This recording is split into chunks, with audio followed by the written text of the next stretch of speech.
Shalom. Kita patut bersyukur kepada Tuhan kalau pada pagi hari ini kita masih dapat berkumpul dan beribadah bersama. Semuanya adalah pertolongan dari Tuhan yang telah menciptakan, memelihara, dan menyelamatkan hidup kita, serta yang senantiasa memberikan damai sejahtera dalam pribadi Allah Bapa, Putra, dan Allah Roh Kudus. Karena hari ini ibadahnya spesial, ibadah keluarga, saya mau menyapa teman-teman. Yang pertama dari pemuda remaja, halo, bisa melambaikan tangannya. Shalom. Juga ada adik-adik dari sekolah minggu, selamat pagi. Pagi. Dan juga jemaat dewasa, silakan boleh saling menyapa. Marilah kita semua bangkit berdiri dan menyembah Dia dalam roh dan kebenaran.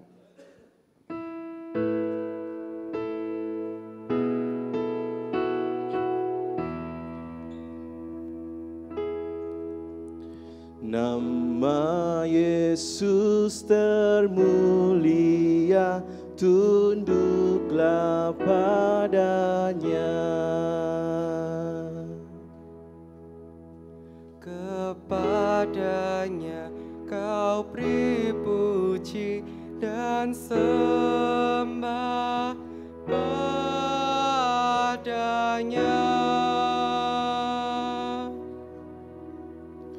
Kepadanya kau beri puji dan sembah padanya.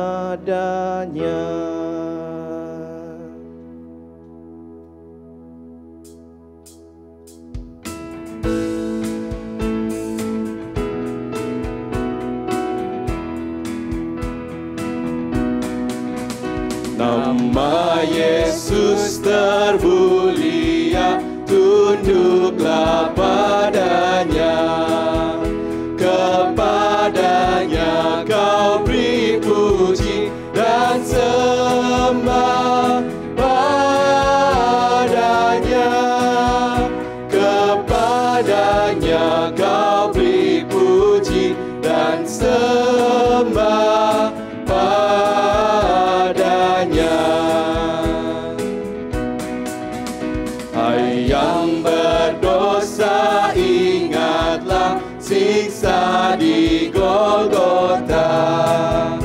Kepadanya berserahlah dan sembah padanya.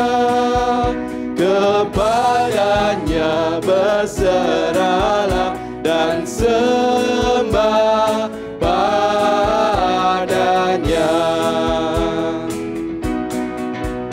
Segala bangsa berseru, pujilah namanya.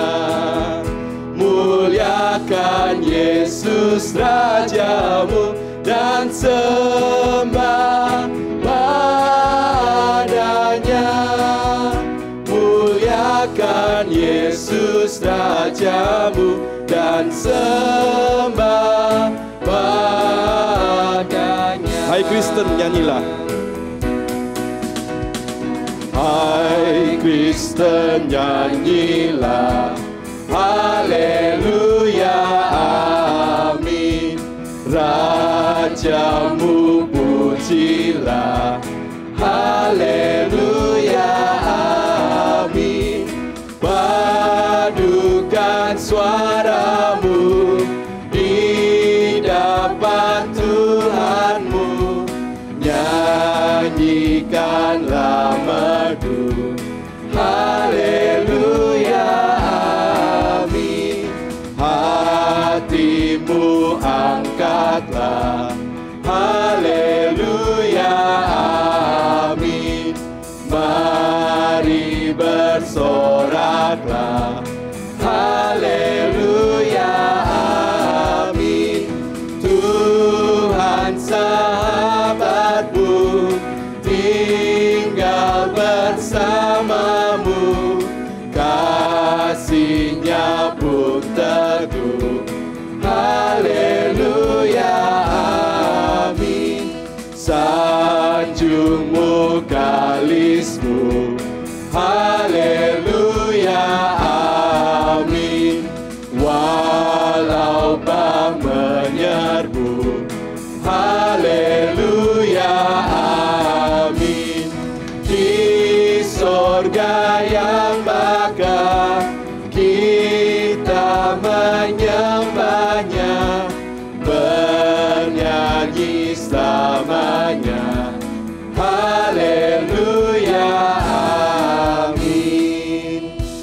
Jemaat dipersilakan untuk duduk kembali.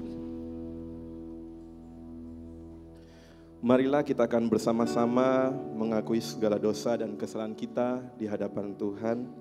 Mari kita ambil waktu pribadi, doa secara pribadi di hadapan Tuhan. Kita mau datang kepadanya. Saya berikan kesempatan kepada setiap dari kita.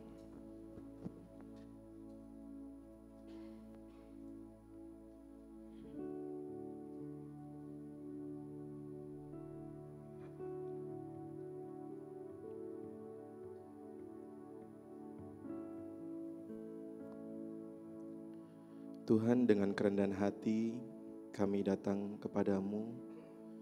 Kami semua adalah manusia yang berdosa. Sesungguhnya kami semua tidak ada yang benar di hadapan Allah.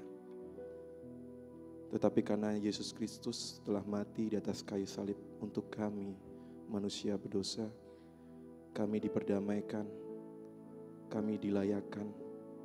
Kami bukan lagi menjadi seteru Allah, tapi kami adalah sahabat, bahkan kami disebut sebagai anak. Kami mohon ampun kalau tiap hari kami terus jatuh bangun di dalam dosa yang sama. Tetapi kami mengucap syukur kami mempunyai Tuhan yang setia, yang tidak pernah membuang kami dan menolak kami. Seberapa sering kami jatuh, Engkau jauh lebih mengasihi kami, bahkan menantikan kami. Terima kasih ya Yesus untuk karya salib-Mu. Biarlah Roh Kudus memberikan keberanian kepada kami, membukakan segala dosa-dosa yang tersembunyi, dan juga memberikan terus keberanian kepada kami untuk datang kepadamu. Terima kasih Tuhan. Dalam nama Tuhan Yesus, kami berdoa dan mengucap syukur. Amin.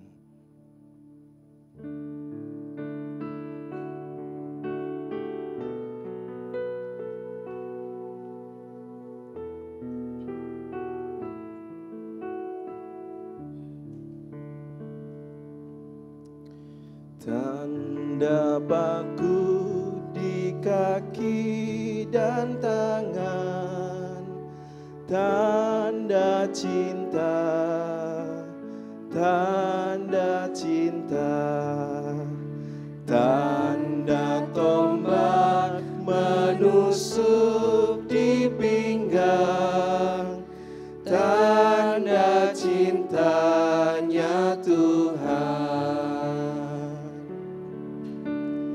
Itu semua Tuhan sudah terima, guna semua yang mengikut Dia. Selamat orang yang tidak melihat, tapi percaya juga. Saya undang jemaat bangkit berdiri, mari kita pujikan pujian ini. Tanda paku di kaki dan tangan, tanda cinta, tanda cinta, tanda tombak menusuk di pinggang, tanda cintanya Tuhan.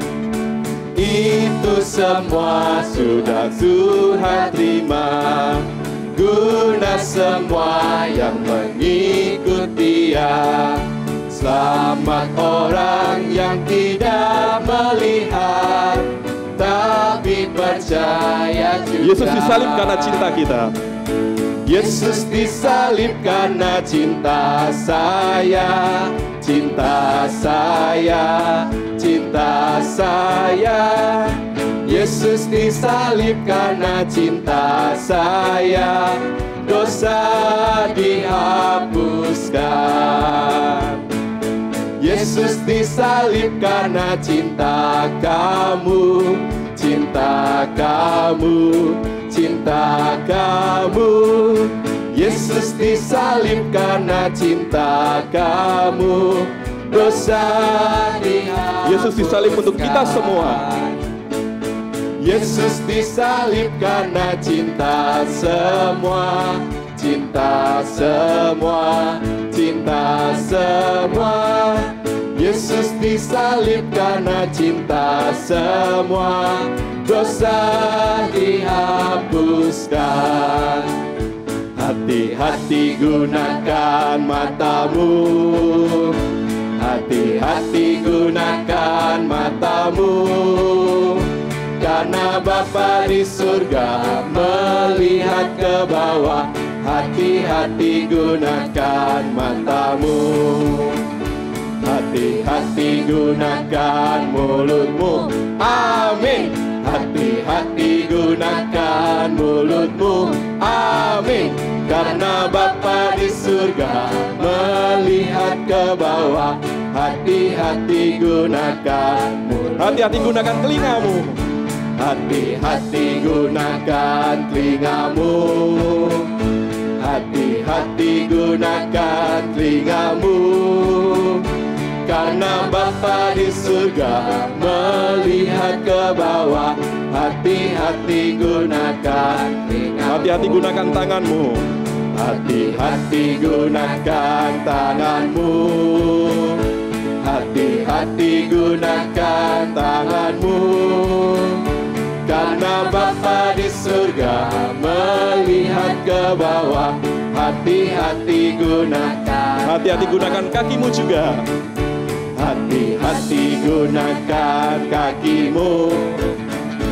Hati-hati gunakan kakimu, karena Bapa di surga melihat ke bawah. Hati-hati gunakan kakimu. Hati-hati gunakan kakimu. Hati-hati gunakan kakimu. Jemaat yang dikasihi Tuhan, Tuhan telah mengampuni segala dosa dan kesalahan kita. Ketika kita sungguh-sungguh datang kepadanya, maka senantiasa ada anugerah pengampunan bagi kita, seperti yang tertulis dalam surat Ibrani 11 ayatnya yang ketiga. Karena iman kita mengerti bahwa alam semesta telah dijadikan oleh firman Allah, sehingga apa yang kita lihat telah terjadi dari apa yang tidak dapat kita lihat. Dan marilah kita kembali berkomitmen untuk senantiasa hidup kudus dan hidup seturut dengan firman-Nya yang berbunyi demikian. Mari kita bacakan bersama-sama. 1, 2, 3. Kamu harus bertekun dalam iman, tetap teguh dan tidak bergoncang, dan jangan mau digeser dari pengharapan Injil yang telah kamu dengar dan yang telah dikabarkan di seluruh alam di bawah langit, dan yang aku ini Paulus telah menjadi pelayannya. Kolose 1 ayatnya 23. Sebab satu keluarga ada dalam Tuhan, marilah kita bangkit dan dengan penuh sukacita memuji Dia juru selamat kita. Mari kita semua umat pilihan Allah, mari kita dengarkan panggilannya untuk menggenapi firman.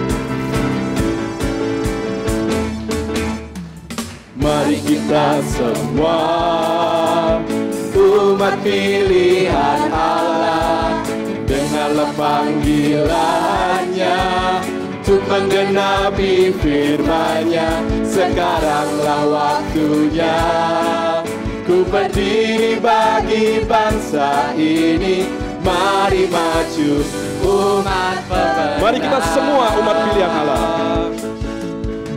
Mari kita semua umat pilihan Allah, dengarlah panggilannya untuk menggenapi firman-Nya. Sekaranglah waktunya, ku berdiri bagi bangsa ini.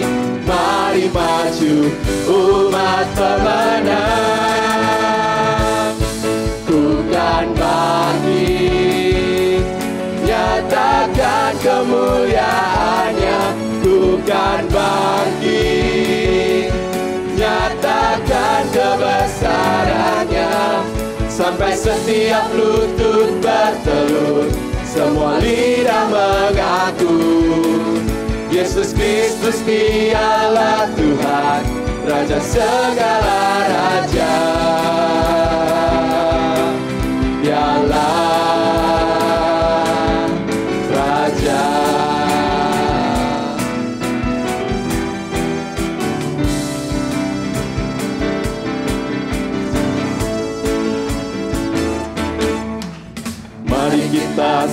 semua umat pilihan Allah. Dengarlah panggilannya untuk menggenapi firman-Nya. Sekaranglah waktunya untuk berdiri bagi bangsa ini. Mari maju umat, mari kita bangkit bagi Tuhan kita. Ku kan bangkit, nyatakan kemuliaan-Nya. Ku kan bangkit, nyatakan kebesaran-Nya. Sampai setiap lutut bertelur, semua lidah mengaku Yesus Kristus dialah Tuhan, Raja segala raja. Dialah bukan bangkit, bukan bangkit, nyatakan kemuliaan-Nya. Ku kan bangkit, nyatakan kebesaran-Nya. Sampai setiap lutut bertelur, semua lidah mengaku Yesus Kristus dialah Tuhan, Raja segala raja. Dialah bukan bangkit Tuhan, bukan bangkit, nyatakan kemuliaan-Nya. Bukan bangkit, nyatakan kebesaran-Nya. Sampai setiap lutut bertelur, semua lidah mengaku Yesus Kristus dialah Tuhan, Raja segala raja. Dialah Raja, hanya Tuhan Raja kita. Amin. Dialah, mari kita nyatakan, Dia Raja kita. Dialah Raja. Beri kemuliaan bagi Tuhan kita. Jemaat dipersilakan untuk duduk kembali. Kita akan mendengarkan persembahan pujian dari adik-adik sekolah minggu. Silakan.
Jemaat sekalian, inilah anak-anak kita ya. Kita akan doakan, kita akan berkati mereka. Saya minta guru-guru sekolah minggu yuk ke depan juga. Kita berkati anak-anak kita. Jemaat silakan berdiri ya. Silakan berdiri, kita angkat tangan, kita tumpangkan tangan kepada mereka. Siapa lagi yang menumpangkan tangan kepada anak-anak kita? Kalau bukan orang tuanya, bukan orang-orang yang di dekatnya. Jadi inilah anak-anak kita, tumpangkan tangan, angkat tangan saudara. Bapa yang di surga, inilah anak-anak kami. Yang sesungguhnya adalah umat-Mu. Kami sebagai keluarga, keluarga kerajaan Allah, keluarga dalam kasih Kristus. Kami memberkati anak-anak ini Tuhan, karena Engkau memberkati. Dan kami sesungguhnya minta berkat Tuhan untuk memberkati anak-anak ini. Berkati masa depan mereka, berkati supaya mereka sungguh mengenal firman Tuhan, mengenal Yesus Kristus sebagai Tuhan dan Juru Selamat. Mereka hidup di dalam kebenaran firman Tuhan. Berkati mereka Tuhan dalam studinya, berkati masa depannya, berkati dalam pelayanannya, berkati kehidupan mereka di tengah-tengah keluarga. Menjadi anak-anak yang mengalami kasih Tuhan yang dipancarkan melalui orang tua mereka. Sehingga di sekolah pun mereka menjadi anak-anak yang mencerminkan kasih Kristus. Anak-anak yang sungguh hidup dalam kasih yang berkelimpahan dari orang tuanya, dari orang di dekatnya, dari guru-guru sekolah minggunya. Karena itu semua dari Allah. Kami berdoa juga untuk para guru sekolah minggu. Tuhan menolong para guru sekolah minggu dengan hikmat, dengan kesetiaan untuk mengajar anak-anak ini. Ajaran yang benar, ajaran firman Tuhan dengan penuh kasih dan kesetiaan. Terima kasih Bapa, di dalam nama Yesus, Tuhan dan Juru Selamat kami hidup. Yang percaya berkata, amin. Kita berikan aplaus sekali lagi buat mereka. Silakan duduk.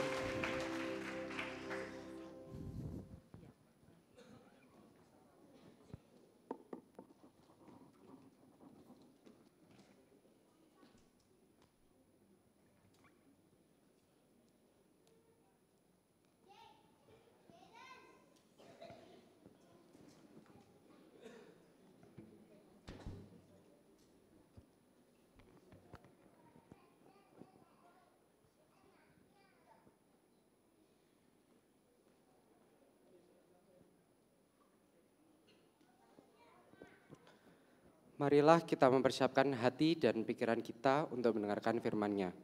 Biarlah kita senantiasa berserah penuh pada pimpinan Roh Kudus dalam kehidupan kita.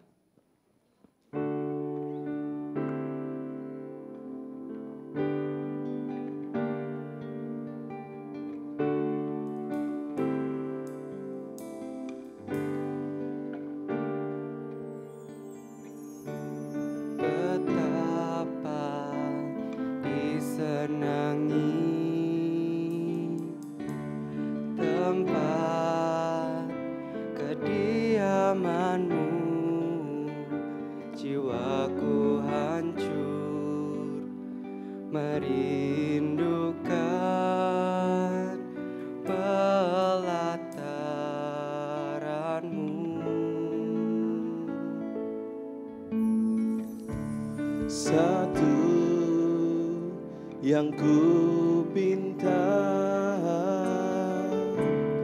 diam di rumah-Mu dan terus menerus memuji Engkau, itu bahagia. Betapa disenanginya kediaman-Mu Tuhan. Betapa disenangi tempat kediaman-Mu, jiwaku hancur merindukan pelataran-Mu. Hanya satu yang kami rindukan Tuhan, Satu yang ku pinta, diam di rumahmu dan terus menerus memuji Engkau. Itu bahagiaku.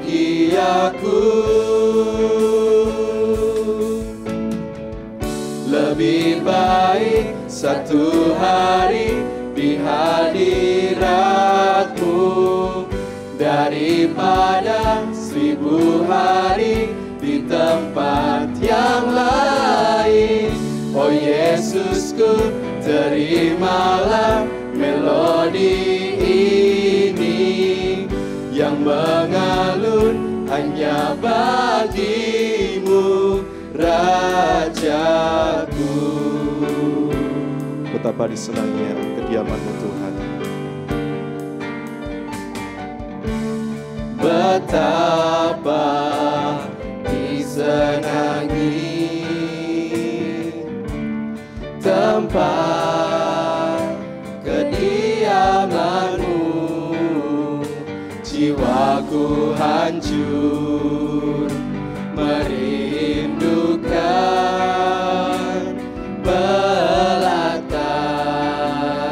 Hanya satu yang kami rindukan Tuhan. Satu yang ku pinta, diam di rumah-Mu dan terus menerus memuji Engkau. Itu bahagiaku.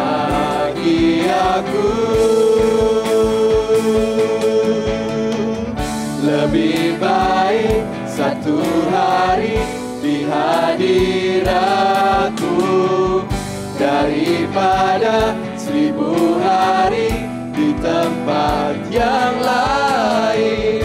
Oh Yesusku, terimalah melodi ini yang mengalun hanya bagi-Mu, Rajaku. Lebih baik satu hari di hadirat-Mu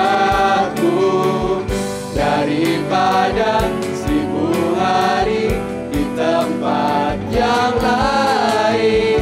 Oh Yesusku, terimalah melodi ini yang mengalun hanya bagi-Mu, yang mengalun hanya bagi-Mu Tuhan, yang mengalun hanya bagi-Mu, Rajaku.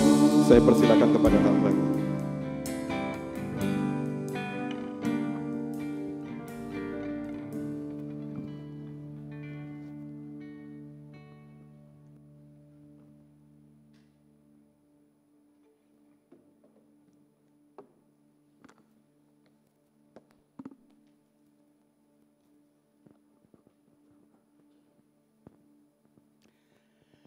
Mari kita berdoa. Ya Tuhan, dengarkanlah melodi dari hati kami yang paling dalam. Kalau kami boleh berkumpul di rumah-Mu, semua karena anugerah Tuhan. Kalau kami boleh menyanyi, memuji Tuhan, semua karena kebaikan-Mu dan rahmat-Mu yang baru setiap pagi. Ya Tuhan, dengarkanlah isi hati kami yang sudah bernyanyi bagi Tuhan, Juru Selamat kami yang hidup.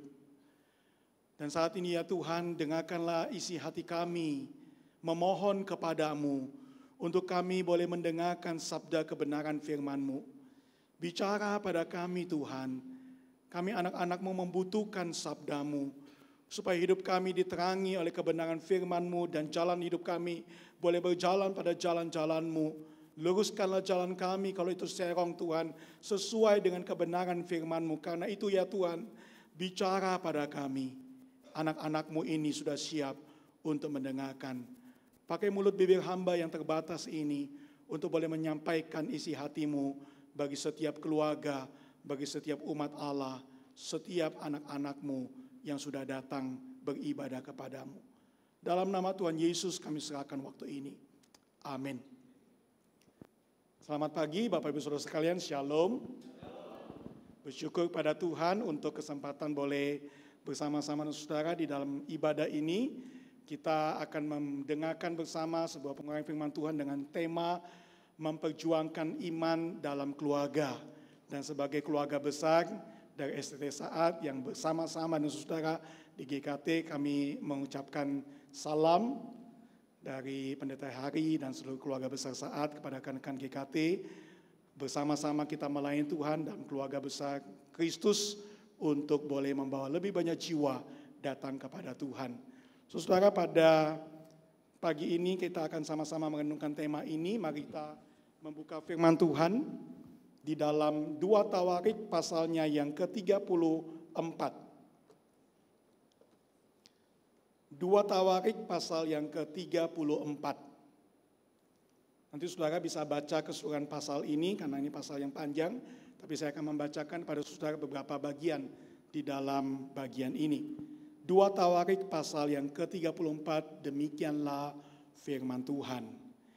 Yosia berumur 8 tahun pada waktu ia menjadi raja dan 31 tahun lamanya ia memerintah di Yerusalem. Ia melakukan apa yang benar di mata Tuhan dan hidup seperti Daud bapa leluhurnya dan tidak menyimpang ke kanan atau ke kiri. Pada tahun ke-8 dari pemerintahannya, ketika ia masih muda belia, ia mulai mencari Allah Daud bapa leluhurnya. Dan pada tahun ke-12 ia mulai mentahirkan Yehuda dan Yerusalem daripada bukit-bukit pengorbanan, tiang-tiang berhala, patung-patung pahatan, dan patung-patung tuangan. Kita lanjutkan dengan ayat yang ke-8.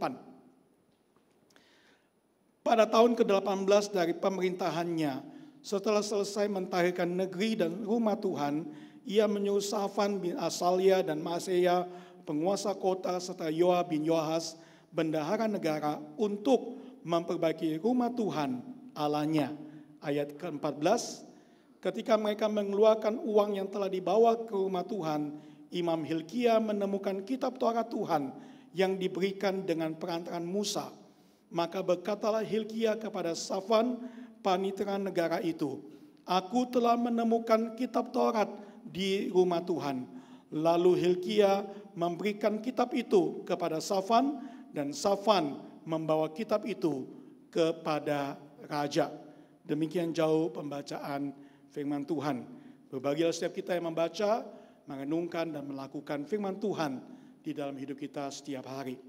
Nah saudara, mari kita mulai perenungan pada pagi hari ini dengan sebuah berita tepat 2 tahun yang lalu, Oktober 2021. Ada sebuah berita saudara yang menarik perhatian saya karena judulnya saudara ya, dan karena apa yang ditampilkan di dalam warta itu saudara. Nah berita ini dengan tampilan ada berlian yang lagi bling-bling itu saudara, di sana ada tulisan demikian, berlian 39 miliar ditemukan saat bersih-bersih rumah, nyaris dibuang. Nah saudara pernah lihat berlian harganya 39 miliar? Atau ada yang punya mungkin? Mungkin enggak ya. Kalau lihat juga mungkin enggak saudara. Karena ini berlian yang sangat mahal harganya 39 miliar. Saya bayangin benda sekecil ini saudara, ini berliannya itu. Benda sekecil ini harganya bisa berapa kali rumah ya.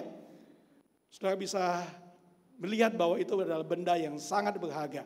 Tapi yang menarik bukan sekadar karena berliannya itu berharga, tetapi karena berlian ini ditemukan saat bersih-bersih rumah. Ya, nyaris aja masuk tong sampah saudara. Dan saudara, ini kisah tentang seorang wanita di Inggris berusia lebih kurang 70 tahun yang waktu itu sedang berniat untuk membereskan rumahnya. Ya, ini tahun pandemi tahun 2021, jadi mungkin dia boseco ya, nggak ada kerjaan di rumah, jadi dia kemudian bersih-bersih rumah saudara. Ya, dan pada waktu bersih-bersih rumah dia menemukan sebuah kotak yang dia taruh perhiasan-perhiasannya. Ya, yang dia yakin itu ada perhiasan imitasi, ada cincin, ada kalung, ada anting-anting dan sebagainya. Tapi itu semuanya ada barang-barang imitasi yang dia taruh sebuah kotak. Dan kotak itu sudah lama dia simpan, tidak dipakai-pakai. Ya, pada waktu dia melakukan pembersihan itulah kemudian dia memikirkan ini benda-benda yang tidak ada gunanya, tidak digunakan, tidak dipakai, dan tidak bernilai. Dan karena itu lebih baik dibuang di tempat sampah.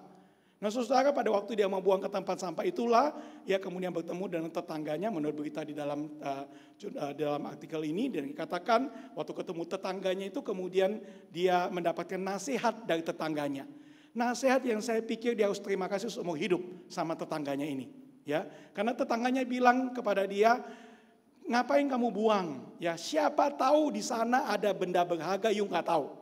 Ya, jadi daripada you nggak tahu, mending kamu bawa ke toko perhiasan. Bawa ke toko perhiasan dan lihat di sana, tanya sama mereka, ada yang bisa dijual nggak? Siapa tahu ada nilainya. Nah, saudara, dia mengikuti, bersyukur dia mengikuti apa yang menjadi nasihat dari tetangganya. Nenek tua usia 70 tahun ini kemudian pergi ke tempat perhiasan dan kemudian di sana dia menunjukkan barang-barang dalam kotak tersebut dan menanyakan, ada nggak yang bisa dijual? Betapa kagetnya penjual perhiasan itu, apalagi ibu tua ini saudara, ketika kemudian ditemukan berlian yang harganya 39 miliar, waktu itu sekitar 2 juta pound sterling, saudara.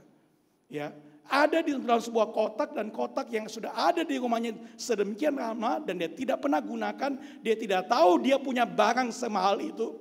Dan kemudian saudara, pada bagian terakhir daripada artikel itu yang menarik perhatian saya, dia dikatakan di dalam wawancara itu, hampir saja berlian 39 miliar ini saya masukkan ke tong sampah. Saudara, sebuah berita yang menjelaskan tentang bagaimana seorang yang tidak sadar dia punya benda demikian berharga. Bahkan bukan sekadar tidak sadar dan tidak gunakan, hampir saja dia buang ke tong sampah. Saudara, waktu saya baca berita ini, saya kemudian memikirkan tentang hidup banyak anak Tuhan yang sedikit banyak mungkin punya kisah yang mirip-mirip seperti kisah ini. Walaupun bukan tentang berlian seharga 39 miliar. Karena saudara, bukankah kita setiap anak Tuhan memiliki benda yang lebih berharga daripada berlian seharga 39 miliar? Apa itu? Saudara tahu nggak saudara punya harta yang lebih berharga daripada berlian 39 miliar? Nanti pulang ke rumah coba cari saudara. Siapa tahu ada. Tapi saya mau beritahu pada saudara, ada. Apa itu? Saudara, firman Tuhan dalam dalam kitab Mazmur 119 ayat 72 berkata demikian. Taurat yang kau sampaikan, yaitu firman Allah ini, adalah baik bagiku. Seberapa baik, seberapa bernilai Taurat firman Tuhan itu. Lebih daripada ribuan keping emas dan perak. Lebih daripada berlian-berlian, ribuan berlian-berlian yang harganya 2 juta pound sterling itu. Lebih mahal, lebih bernilai, lebih baik bagiku. Kita semua punya harta yang sedemikian berharga di dalam kehidupan kita, anak Tuhan, yaitu firman Tuhan. Ini bukan sekedar sebuah buku. Ini bukan sekedar sebuah Alkitab. Ini lebih berharga, lebih baik daripada ribuan keping emas dan perak. Dan saudara dalam Tuhan, sayangnya adalah kita anak-anak Tuhan yang punya harta sedemikian berharga. Waktu dengarkan nenek tua hampir buang 39 miliar ke tong sampah, kita mengatakan, aduh, ya, kita mulai merasa kalau sampai benar-benar kebuang, sayang amat. Tapi berapa banyak anak-anak Tuhan hari ini yang punya harta lebih berharga dari ribuan keping emas dan perak ini, itu kemudian tidak mengenalinya, tidak menggunakannya, dan mungkin sekali, bukan ditaruh di tempat sampah, saudara. Tetapi memang tidak lagi digunakan. Tidak lagi dirasakan manfaat dan kegunaannya di dalam hidup kita sehari-hari. Saudara, itulah yang kemudian dinyatakan di dalam kitab suci pada teks yang kita baca tadi. Pada 2 Tawarik pasal 34 ayat ke-15, di sana dikatakan Imam Besar Hilkia melaporkan, aku telah menemukan kitab Taurat di rumah Tuhan. Saudara, di ayat singkat ini ada sebuah perenungan yang besar. Pada waktu saya merenungkannya, ada pertanyaan yang muncul dalam pikiran saya.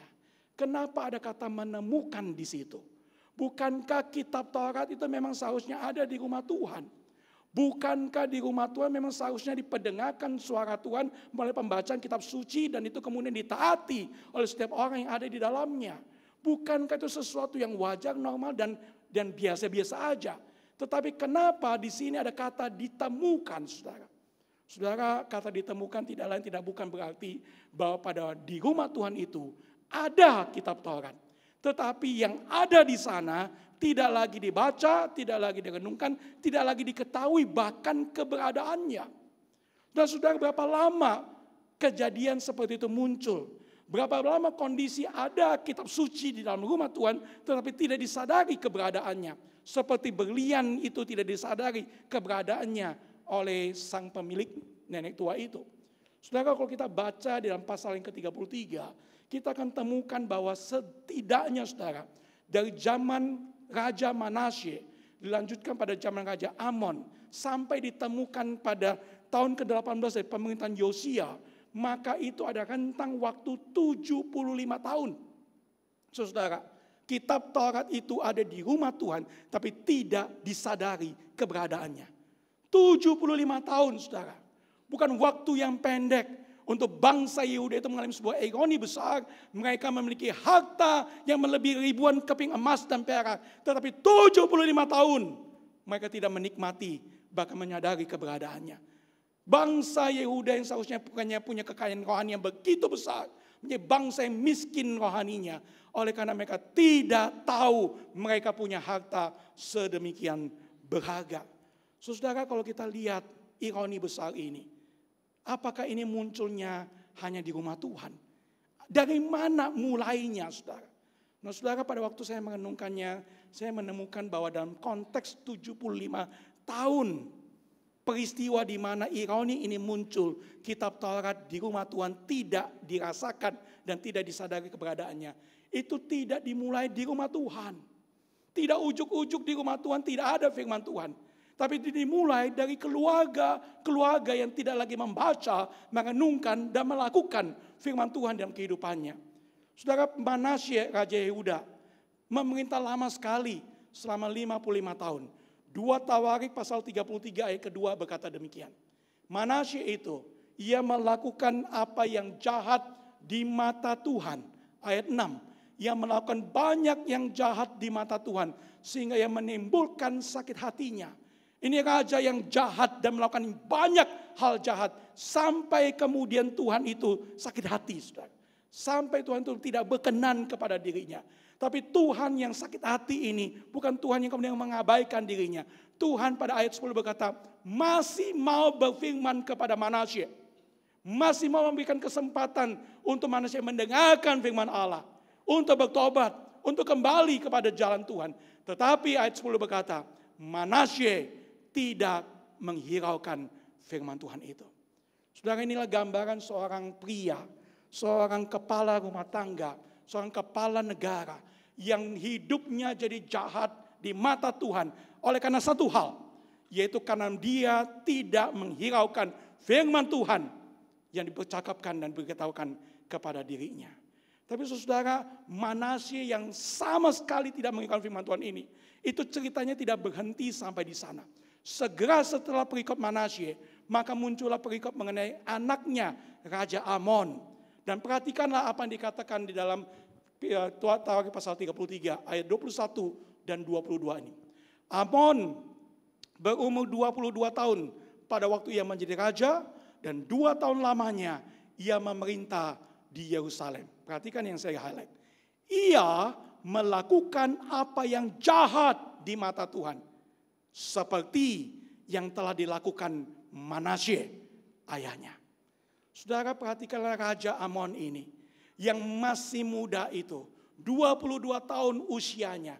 Tapi dalam 22 tahun usianya cukup sudah untuk menunjukkan kualitas seorang yang hidup jahat di mata Tuhan. Hidup jahat di mata Tuhan. Hidup tidak berkenan kepada Tuhan. Hidup jauh daripada jalan-jalan Tuhan.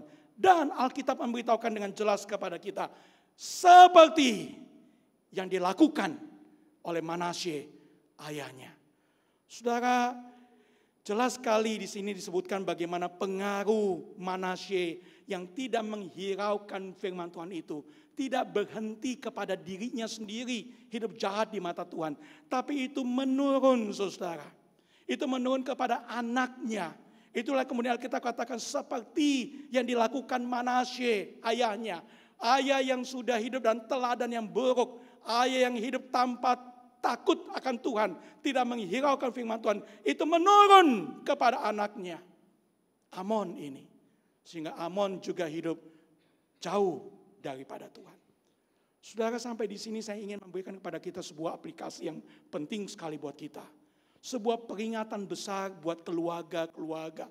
Pada bulan keluarga ini baik sekali kalau kita mengingatkan diri kita masing-masing sebagai anggota keluarga, apalagi sebagai kepala keluarga, betapa ada sebuah peringatan penting dalam firman Tuhan ini.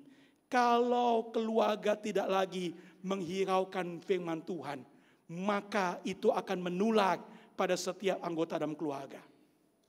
Lebih tajam lagi, kalau kepala keluarga tidak lagi menghiraukan firman Allah, tidak lagi mendengarkan firman Allah baik-baik, tidak lagi berjuang untuk melakukan firman Tuhan dalam kehidupannya sebagai kepala keluarga, kalau dia tidak berjuang untuk itu, maka itu tidak akan berakhir pada dirinya sendiri berbuat jahat dan serong dari jalan Tuhan. Itu akan dilakukan, diteladani, dan diikuti oleh anggota keluarga yang lain. Saudara, tadi kita lihat anak-anak yang kita berkati sama-sama. Betapa kita rindu anak-anak ini hidup takut akan Tuhan, bukan? Supaya mereka hidup benar-benar pada jalan-jalan Tuhan, bukan? Tapi itu tidak akan jalan dengan sendirinya, saudara.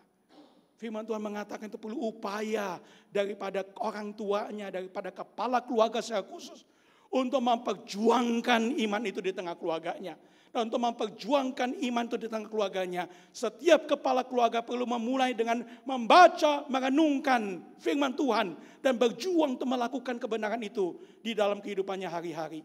Kalau kepala keluarga melakukannya, maka itu akan menjadi teladan yang baik. Dan dia akan mengajarkannya dengan tekun kepada anggota keluarganya, kepada anak-anaknya. Sehingga setiap anggota keluarga, setiap anak-anak melihat keteladanan sang kepala ini. Dan ikut sesuai dengan jalan yang sudah diajarkan firman Tuhan. Saudara, iman itu tumbuh dari pendengaran. Kata Rasul Paulus dan kitab Roma pasal yang ke-10. Dan iman yang tumbuh dari pendengaran itu, pendengaran akan firman Allah, bukan akan yang lain. Hari ini berapa banyak nasihat-nasihat yang diberikan, yang ada di Google, yang ada di TikTok, yang ada di Instagram, yang ada di dalam reels yang terjadi dengan segala macam pemberitaan-pemberitaan tentang harusnya begini dan begitu. Tetapi sudahkah kita dengan setia dan tekun sebagai kepala keluarga, sebagai orang yang dipercaya Tuhan untuk memimpin perjuangan iman di tengah keluarga, kita memastikan bahwa setiap orang dalam keluarga ini dimulai dari diri kita sendiri, akan benar-benar mengikuti jalan-jalan Tuhan sesuai dengan yang dikatakan oleh kitab suci. Saudara, iman itu tumbuh dari pendengaran, dan pendengaran akan firman Allah. Manasye sebagai kepala keluarga mengabaikan firman Tuhan bagi dirinya sendiri. Dan itu kemudian memunculkan kehidupan keluarga dimulai dengan anaknya juga, yang juga hidup tidak takut akan Tuhan. Tapi saudara, kisah nggak berhenti sampai di situ. Ketika Manasye sebagai kepala keluarga itu menurunkan perbuatan-perbuatan yang tidak takut akan Tuhan kepada anaknya, tapi sebagai kepala negara dia kemudian punya dampak yang lebih besar, yaitu kemudian dia menularkan tidak hirau kepada firman Tuhan itu kepada setiap orang yang dia pimpin. Saudara, Alkitab mengatakan demikian. Manasye menyesatkan Yehuda dan penduduk Yerusalem, bukan hanya dirinya sendiri. Oh bapak-bapak sekalian, engkau yang punya kapasitas, engkau diberikan Tuhan kemampuan yang besar. Bukannya sebagai kepala keluarga, tapi juga mungkin kepala perusahaannya. Atau kemudian hal-hal yang engkau kerjakan. Ada orang-orang di sekitarmu yang melihat dirimu. Kalau engkau hidup tidak takut akan Tuhan, hidup sesat dari jalan Tuhan, firman Tuhan mengatakan seperti Manasye, sang kepala negara itu. Ia bukannya menyesatkan dirinya sendiri, tapi menyesatkan Yehuda dan penduduk Yerusalem. Lalu kemudian berfirmanlah Tuhan kepada Manasye dan kepada rakyat Yehuda. Tetapi bukannya Manasye yang tidak menghiraukan, tetapi juga setiap orang yang ada di tempat itu dipengaruhi oleh Manasye, sehingga juga tidak menghiraukan firman Tuhan. Saudaraku, kehilangan harta berharga itu menular. Kita barusan selesai dari COVID. Pandemi yang kemudian membuat kita begitu mengalami pergumulan besar oleh karena betapa menularnya virus itu. Tapi saudara, itu hanya akan berakhir setidaknya di 2x1. Dengan kematian-kematian itu, saudara. Tapi saudara, ketika kita tidak membaca dan merenungkan firman Allah, ketika dalam keluarga tidak ada lagi firman Tuhan, itu bukan hanya akan berdampak sesatnya hidup saya dan hidup saudara. Tapi firman Tuhan berkata itu akan sampai kepada orang-orang yang kita kasihi dan yang kita pimpin hidupnya. Bukan hanya kepada 2x1 itu, tapi sampai berdampak di dalam kekekalan. Oh, betapa pentingnya berita ini buat kita semua, saudara. Betapa peran dari kepala keluarga itu dipercayakan Tuhan kepada saudara dan saya untuk benar-benar kita pertanggungjawabkan di hadapan Tuhan. Bahwa setiap kita diberikan harta yang begitu berharga untuk memastikan dalam rumah tangga kita, dalam keluarga kita selalu akan ada firman Allah. Selalu akan ada firman Tuhan yang dibacakan, selalu akan ada upaya untuk memperjuangkan supaya iman itu muncul dan muncul dari pendengaran akan firman Tuhan itu. Tapi berapa banyak saudara seperti ibu tua di Inggris itu. Kita menaruhnya baik-baik dalam kotak perhiasan kita apapun itu namanya. Dan kita simpan di sana dan tidak pernah ada suara firman Allah di tiap rumah tangga yang menyebut dirinya sebagai keluarga Kristen. Kalau itu terjadi, betapa ironisnya situasi itu bukan? Betapa sayangnya memiliki harta demikian berharga, tapi tidak pernah digunakan, bukan? Tapi itu bukannya sekedar akan membuat 39 miliar masuk ke tong sampah. Itu akan membuat anak-anak kita, orang-orang yang kita kasih berada dalam bahaya besar. Karena mereka sedang berjalan dalam jalan kesesatan. Dan itu akan membawa mereka pada kebinasaan yang kekal. Betapa pentingnya tanggung jawab yang Tuhan percayakan kepada kepala-kepala keluarga secara khusus untuk bisa memastikan perjalanan iman dari setiap anggota keluarga itu benar-benar didasari oleh pendengaran akan firman Allah di setiap rumah. Saudara, saya bisa tutup khotbah ini di sini dengan sebuah peringatan besar. Tapi saudara, Alkitab memberitahukan pada kita perlu lanjut sedikit. Bahwa berita ini bukannya sebuah berita peringatan, tapi ada sebuah berita pengharapan yang besar. Yang terjadi justru ketika keluarga itu tidak sedang baik-baik saja. Bangsa itu tidak sedang baik-baik saja. Dan di tengah keluarga yang tidak sedang baik-baik saja, dan tengah bangsa yang tidak sedang baik-baik saja, yang hidup tidak takut akan Tuhan itu, muncul seorang raja yang bernama Raja Yosia. Dan Raja Yosia ini menjadi raja yang menunjukkan betapa indahnya mereka yang dipimpin oleh kebenaran firman Tuhan. Seorang raja yang dikatakan pada ayat yang 34 kita baca itu, ia masih menjadi sangat muda ketika ia menjadi raja. Yosia berumur 8 tahun pada waktu ia menjadi raja. Tadi beberapa anak itu mungkin usia 8 tahun, saudara. Apa yang anak-anak 8 tahun lakukan? Saudara, saya harafiah ketik di Google, anak 8 tahun ngapain? Nah saudara, yang muncul di Google Image ini. Anak 8 tahun ini saudara yang dilakukan. Main gadget, bermain dengan teman-teman. Karena itu memang masa bermain, bukan? Tetapi pada waktu dikatakan Yosia anak 8 tahun menjadi raja, ya bahu yang masih begitu kecil itu harus menanggung beban seorang raja yang begitu besar, saudara. Oh, itu bukan perkara yang mudah bagi seorang Yosia. Dan kemudian menjadi raja pada usia 8 tahun, kenapa? Apakah memang kebiasaan waktu itu? Tidak, saudara. Firman Tuhan mengatakan dia terpaksa diangkat menjadi raja pada waktu dia usia 8 tahun karena bapaknya barusan saja dibunuh oleh karyawannya sendiri. Ada konspirasi politik yang terjadi pada bangsa Yehuda itu sampai kemudian sang raja dibunuh. Dan itu sebabnya supaya terjadi kestabilan politik, maka anak 8 tahun yang baru saja kehilangan bapaknya ini, mati secara tragis itu, ia harus menjadi raja. Oh, dia anak muda, anak kecil yang harus menanggung beban yang begitu besar. Dalam kondisi sedang berkabung. Dan kemudian harus memimpin bangsa yang tadi saya katakan hidup jahat di mata Tuhan. Dan tengah-tengah keluarga yang tidak memberikan teladan untuk hidup benar di hadapan Tuhan. Kalau hidup raja seperti ini saya bisa bayangkan anak kecil ini akan hancur hidupnya. Ngotol dia. Tidak cukup kuat bahunya untuk menanggung beban itu.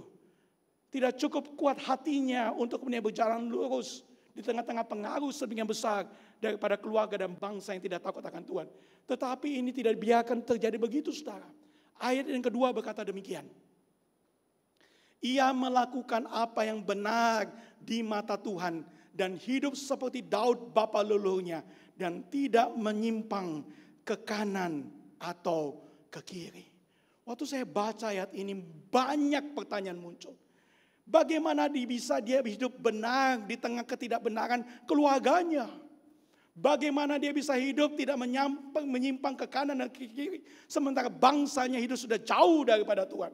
Bagaimana dia bisa hidup seperti Daud bapa leluhurnya yang dia tidak pernah ketemui. Padahal hidup papanya dan hidup kakeknya yang dekat dengan dia justru adalah hidup yang jauh daripada Tuhan dan jahat di mata Tuhan, menimbulkan sakit hati Tuhan. Bagaimana bisa anak muda ini bisa hidup tidak menyimpang ke kanan atau ke kiri dan hidup benar? Saudara, ini jawaban Alkitab. Ayat yang ketiga berkata dengan indah sekali.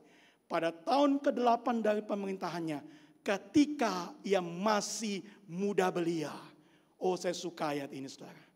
Waktu masih muda belia. Seorang yang masih muda itu bisa berkata, lihat hidupku yang broken ini. Dia punya banyak alasan mengatakan, saya ini sudah direnggut masa kanak-kanakku, masa bermainku. Harusnya saya jadi anak yang nakal karena semua itu, bukan? Ia bisa berkata, lihatlah hidupku yang kemudian kehilangan papa pada masa muda, fatherless. Dan karena itu saya seharusnya memang hidup jahat, hidup nakal, hidup tidak benar. Normal, bukan? Lihatlah bangsa ini yang tidak takut akan Tuhan. Saya masih muda belia, saya bisa hidup seperti mereka. Normal, bukan? Pergaulan itu seperti itu. Tapi saudara, ketika yang masih muda belia, dia tidak cari alasan di balik semua kondisi kehidupannya itu. Yang memang tidak sedang baik-baik saja. Apa yang dia lakukan? Ya dengan bijak mulai mencari Allah. Dia cari Tuhan. Oh, di tengah kehidupan kita yang tidak sedang baik-baik saja. Saudara mungkin sedang berada dalam keluarga yang tidak sedang baik-baik saja. Saudara mungkin berada dalam kehidupan lingkungan yang tidak sedang baik-baik saja. Saudara mungkin punya masa lalu yang tidak sedang baik-baik saja. Tapi apapun itu saudara, jangan jadikan itu alasan untuk kemudian berkata, aku menjadi lari kepada kehidupan yang kacau oleh karena hidupku yang tidak baik-baik saja itu. Jadi seperti Yosia di dalam hidup yang tidak baik-baik saja. Ia melakukan apa yang benar di mata Tuhan. Dan dimulai dari apa? Dimulai dengan cara mencari jawaban yang benar pada pribadi yang benar. Yaitu pribadi Allah yang hidup itu. Jawaban tidak terdapat di tempat lain, saudara. Jawaban terhadap keluarga yang berantakan bukan karena ekonomi yang lebih baik. Walaupun tentu itu akan membuat kita hidupnya mungkin lebih nyaman. Jawaban terhadap keluarga kita bukan terletak pada pendidikan yang lebih tinggi, walaupun mungkin pendidikan lebih tinggi akan menghasilkan penghasilan lebih baik.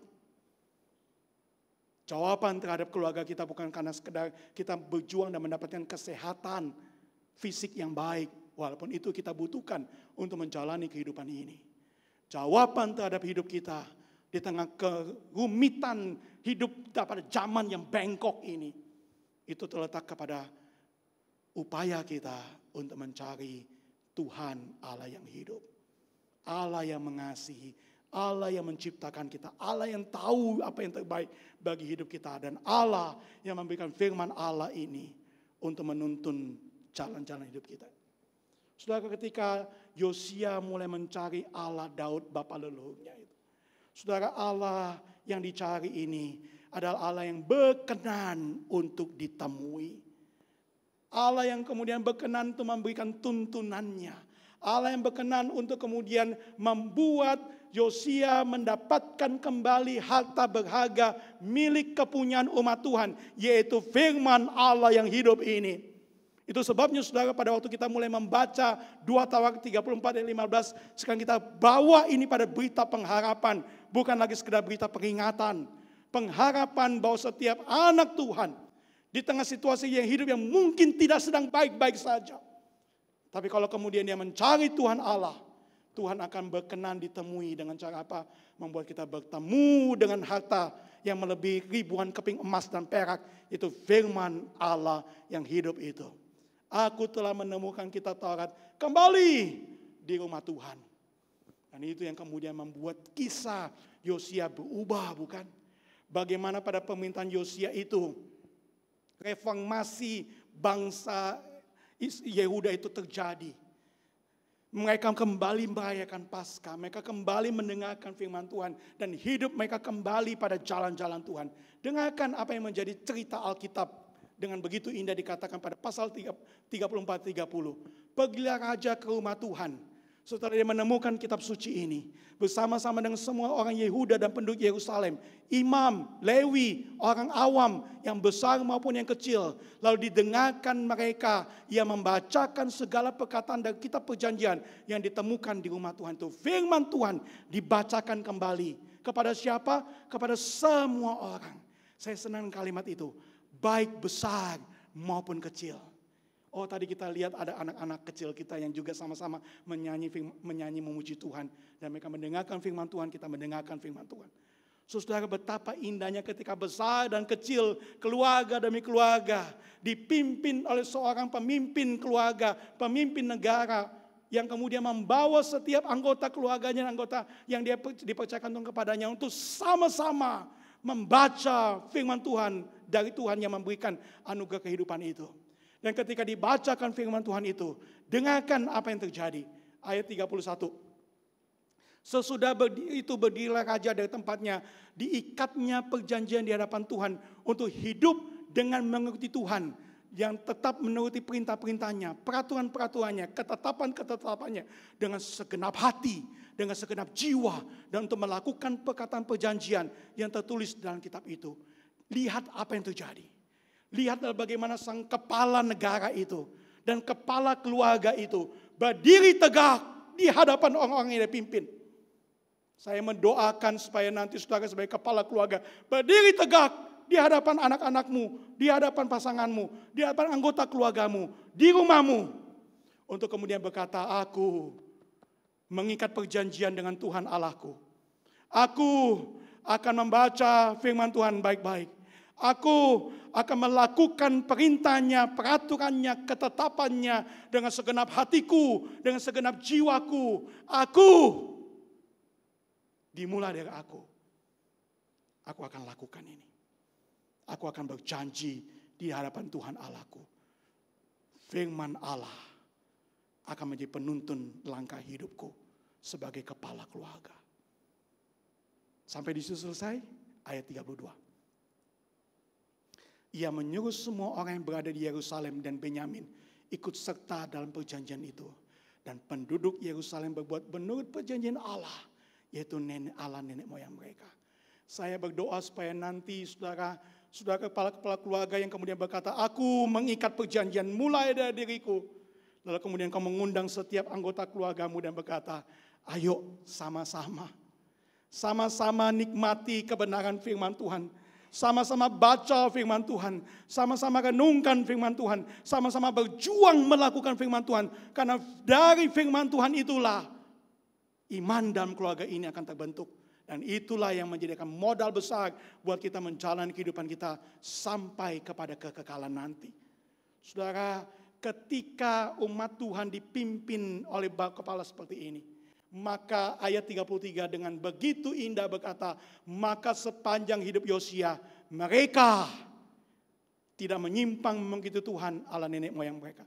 Perhatikan yang tadi, waktu dipimpin Manasye, waktu dipimpin Raja Amon, mereka hidup jahat di mata Tuhan. Tapi ada seorang anak muda yang berdiri di tengah situasi keluarga yang tidak baik-baik saja.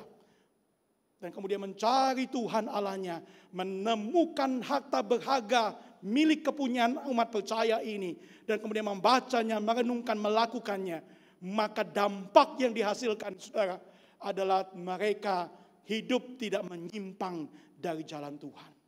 Saudara, apa yang kau sudah doakan untuk anak-anakmu?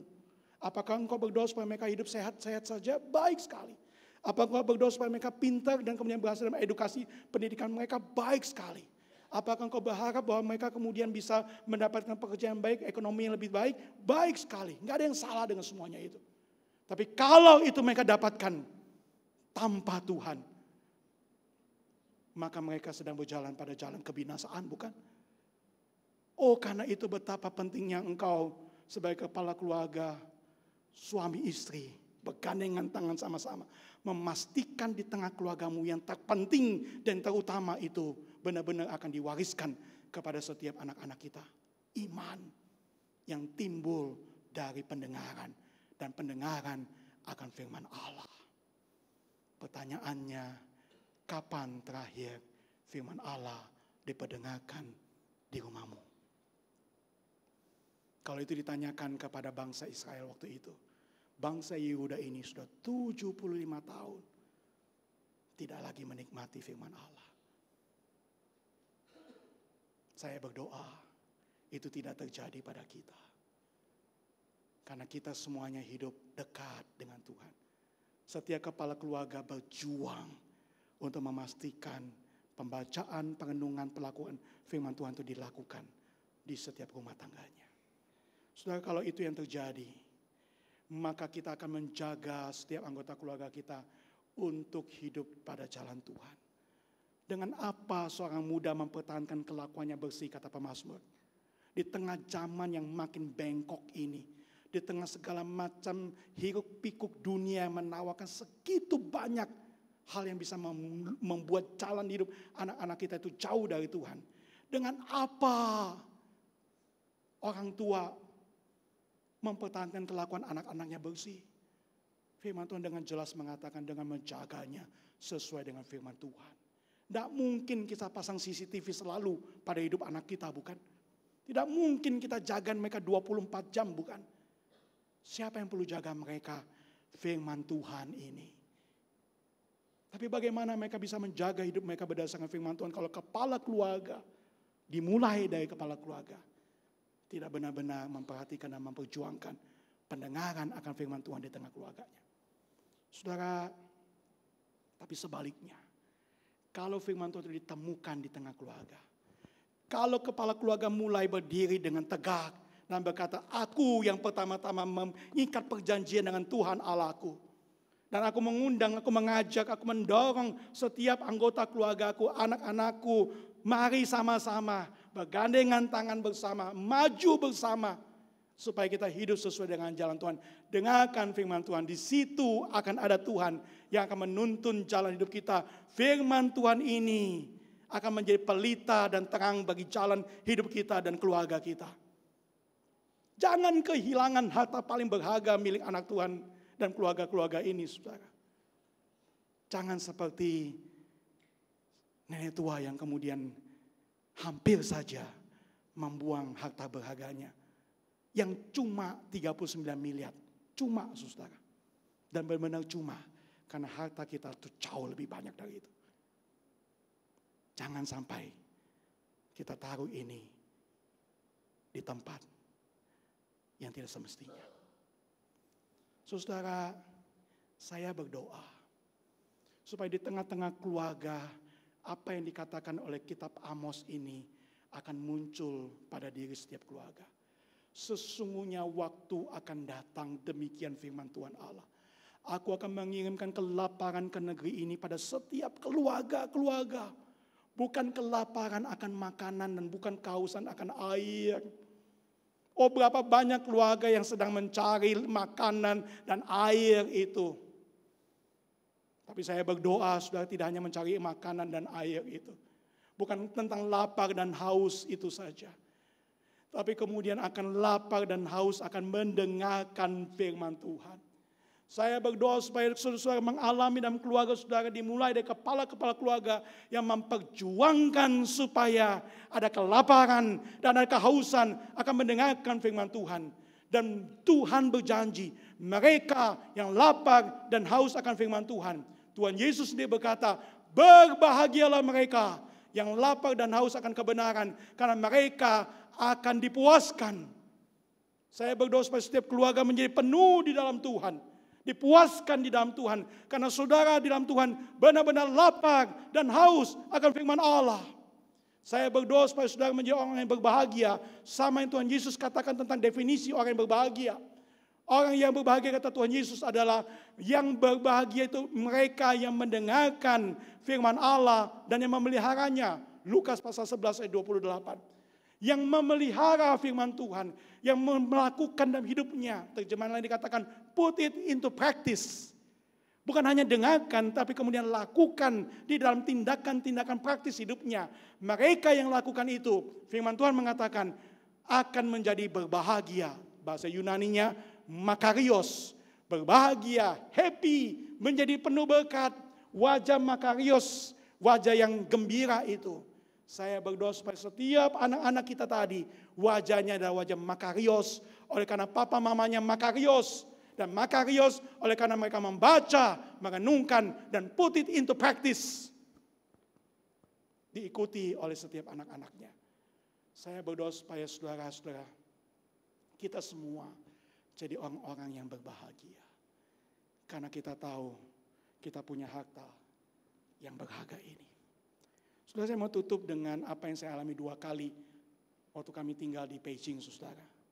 Di sana saya belajar dan merenungkan apa arti kata bahagia di tengah-tengah keluarga. Saudara, di Beijing saya dan istri merasakan 2 kali berada di dalam masa Imlek, saudara. Itu adalah pesta terbesar dari bangsa terbesar dengan penduduk terbanyak itu. Dan saudara, di dalam masa itulah saya melihat apa yang selama ini saya cuma lihat di TV, saudara. Tentang mudik terbesar yang terjadi dalam sejarah manusia. Pada waktu menjelang Chuncie itu, Imlek di sana. Saudara, ini foto yang saya temukan di Google. Mudik Imlek di Tiongkok. Saudara, saya 2 kali coba masuk ke stasiun kereta api di Beijing. Stasiun begitu besar. Dan saudara, saya 2 kali itu gagal masuk dan kemudian tidak berani masuk. Cuma lihat dari luar, dari atas jembatan. Karena terlalu banyak orang. Seperti ini, saudara. Ini bukan semut. Ini manusia. Segitu banyak. Sedang berjuang. Harafiah berjuang. Masuk aja ke dalam itu perjuangan. Ya, belum masuk ke kereta apinya. Ya, belum sampai di tempatnya itu bisa berjam-jam, belasan jam berdiri. Karena tidak punya tempat duduk, saudara. Untuk bisa sampai ke kampung halaman. Untuk Chuncie itu. Nah, saudara, waktu mereka sampai di kampung halaman ngapain? Ini ada satu tradisi yang dilakukan oleh orang Chinese di sana, saudara. Ya, tradisi untuk membuat satu makanan, yaitu namanya Chinese dumpling atau jiaozi, saudara. Nah, saudara, pada 1 hari sebelum Imlek itu, maka semua anggota keluarga akan berkumpul sama-sama. Ada yang kemudian potong-potong sayur, ada yang cincang-cincang daging, kemudian ada yang menyamun jadi satu, ada yang memasukkan dengan kulit lumpia, ada yang rebus. Semua anggota keluarga dipimpin oleh kepala keluarga, itu kemudian membuat jiaozi bersama-sama. Lalu makan bersama. Saya tanya apa maknanya buat mereka, saudara. Saudara, mereka mengatakan ini perlambang satu keluarga yang kompak bekerja bersama. Kompak untuk apa? Kompak untuk meraih masa depan yang bahagia bersama. Sama seperti kemudian menyiapkan makanan ini sebagai satu keluarga kita bekerja dengan kompak. Kita kemudian meraih kebahagiaan bersama. Di tahun yang baru itu bersama-sama sebagai keluarga. Ichiaran. Satu keluarga bekerja bersama. Memandang hari bahagia di tahun yang baru. Itu perlambang jiaozi. Sudah waktu saya renungkan filosofi ini. Saya renungkan betapa ini cocok dengan kita semuanya sebagai anak-anak Tuhan. Tapi yang kita perjuangkan bukan jiaozi, bukan. Bukan sekedar supaya kita punya makanan yang ada di meja, bukan. Tapi supaya perjuangan setiap kita dimulai dari kepala keluarga bersama-sama dengan semua anggota keluarga bergandengan tangan. Untuk apa? Untuk kemudian di dalam kehidupan keluarga-keluarga kita ada makanan yang sejati, yaitu roti yang hidup ini. Firman Tuhan Allah yang hidup ini. Yang akan menjadi sumber kebahagiaan setiap anggota keluarga. Sehingga ke dalam perjuangan kita bersama-sama untuk membaca, merenungkan dan memperjuangkan iman dari keluarga kita itu. Sungguh-sungguh wajah-wajah gembira ini. Itu bukan karena sekadar makan jiaozi. Tapi oleh karena mereka dipuaskan oleh kebenaran kitab suci. Saya berdoa supaya saudara semuanya jangan sampai kehilangan harta berharga milik setiap keluarga Kristen. Firman Allah yang hidup. Karena itu, saudara mau menjadi bahagia? Saudara ingin menjadi keluarga yang bahagia? Mulai dari kepala keluarga. Perjuangkan iman di tengah keluargamu. Dengan cara temukan kembali Alkitabmu. Baca, renungkan, lakukan. Ikat perjanjian dengan Tuhan Allahmu. Dan katakan kepada setiap anggota keluarga, ayo sama-sama. Satu keluarga ikut jalan Tuhan. Di sana akan ada keluarga yang berbahagia. Karena dipuaskan oleh Tuhan Yesus, Tuhan kita. Amin. Mari kita berdoa. Bapa dalam sorga, terus bicara pada kami, terus tuntun kami. Firman-Mu sudah diuraikan, berita-Mu sudah dinyatakan, ajakan-Mu sudah disampaikan. Biar setiap kepala keluarga meresponinya dengan tepat di hadapan Tuhan. Menemukan kembali firman Tuhan, harta berharga milik keluarga ini. Dan kemudian sungguh-sungguh menjadi pribadi yang pertama dalam keluarga untuk melakukan kebenaran firman. Mengajak semua anggota keluarga untuk bersama-sama hidup dalam kebenaran firman-Mu. Dan biarlah Tuhan, kebahagiaan di dalam keluarga sungguh-sungguh akan terwujud karena Engkau. Dalam nama Tuhan Yesus kami sudah berdoa. Amin.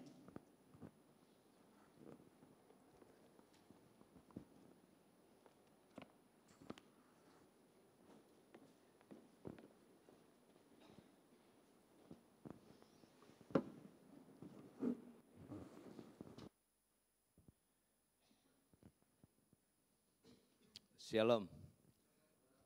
Suara hambanya sudah berlalu dan biarlah itu menjadikan kita keluarga-keluarga yang berbahagia dengan membawa segenap anggota keluarga kita untuk berbakti, untuk memuliakan nama Tuhan.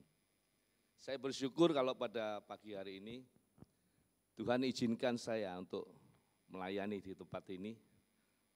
Sungguh suatu kehormatan kalau saya manusia yang penuh dengan dosa ini diberikan kesempatan untuk melayani Tuhan.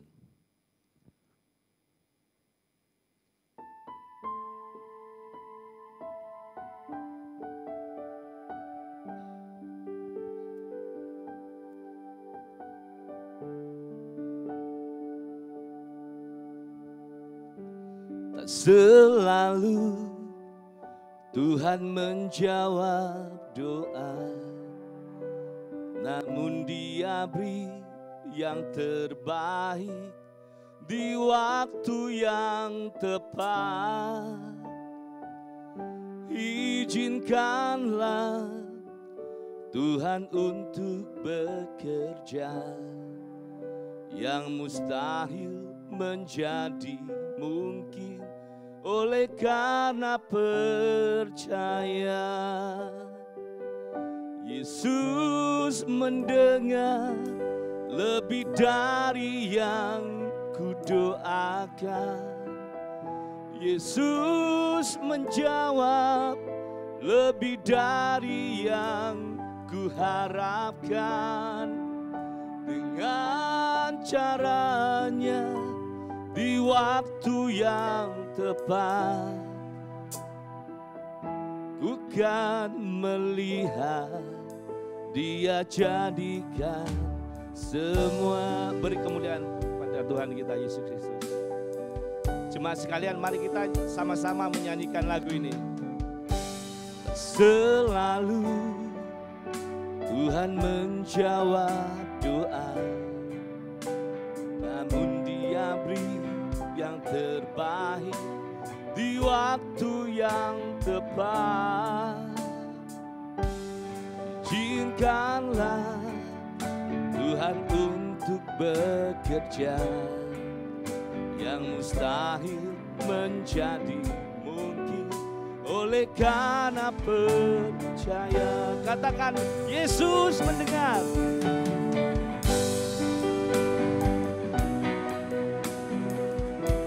Amin. Yesus menjawab lebih dari yang kuharapkan. Caranya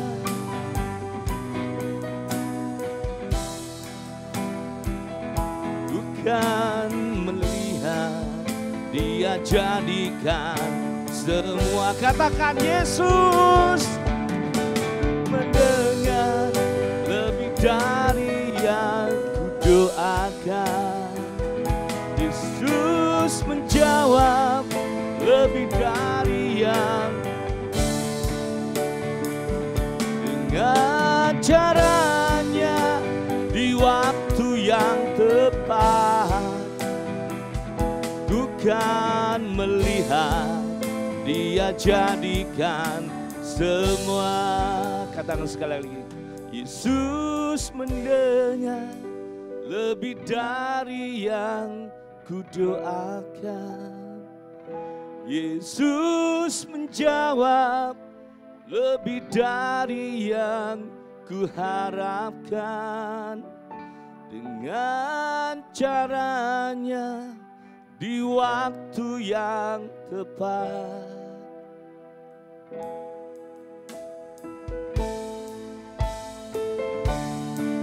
Katakan, Yesus. Yesus mendengar lebih dari yang doakan. Yesus lebih dari yang kuharapkan. Dengan caranya di waktu yang tepat. Bukan melihat,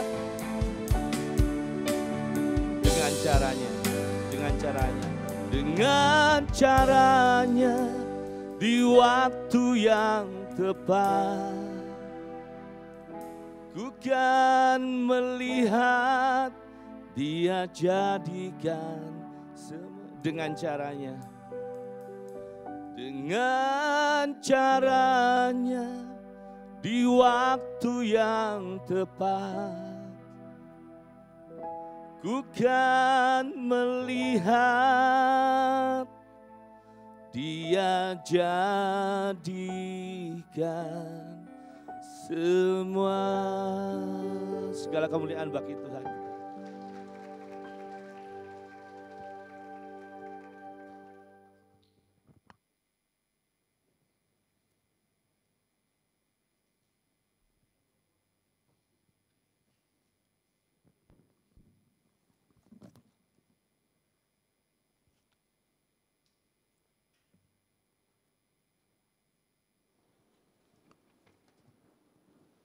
Jemaat, saya dipersilakan untuk bangkit berdiri.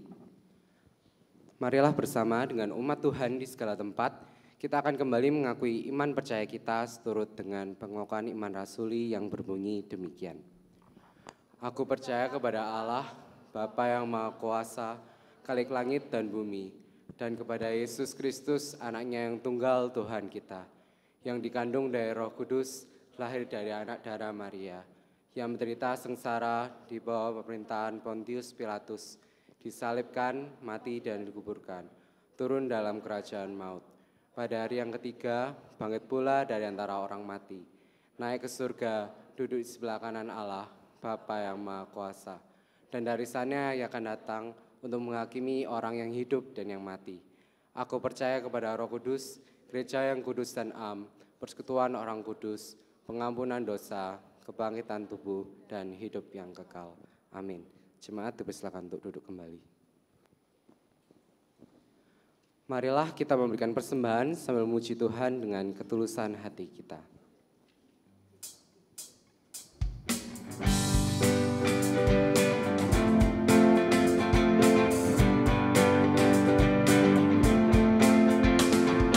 Tabur waktu pagi pada ladang hati, waktu siang pun pergi tabur benihnya. Harap musim tuai segera tibalah, kita akan gembira di dalam surga. Dapat hasilnya di dalam surga, kita akan gembira di dalam surga. Dapat hasilnya di dalam surga, kita akan gembira di dalam surga. Waktu hari terang atau hari hujan, tabur benih Tuhan dengan setia. Setelah selesai kerja di ladangnya, kita akan gembira di dalam surga. Dapat hasilnya di dalam surga, kita akan gembira di dalam surga. Dapat hasilnya di dalam surga, kita akan gembira di dalam surga.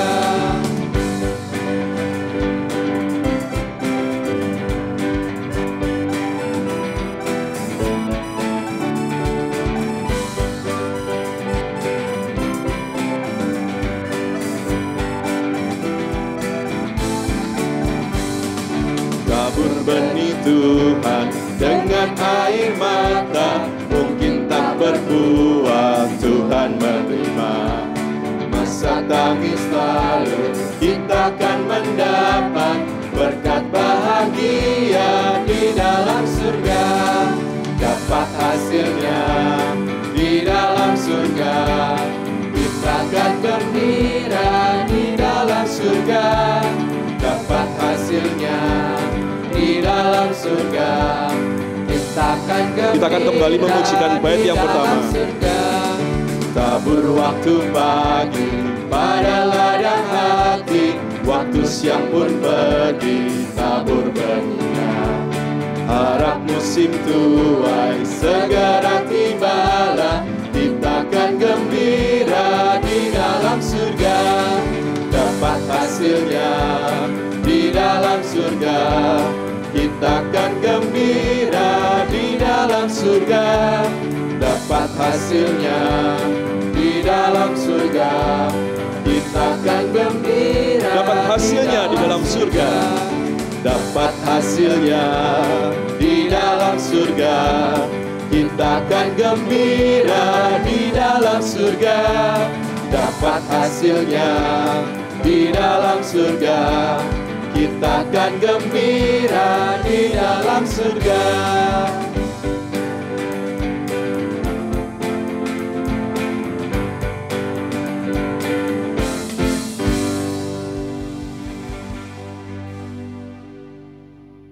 Mari kita sama berdoa. Selamat pagi ya Tuhan Yesus, Raja dari segala Raja.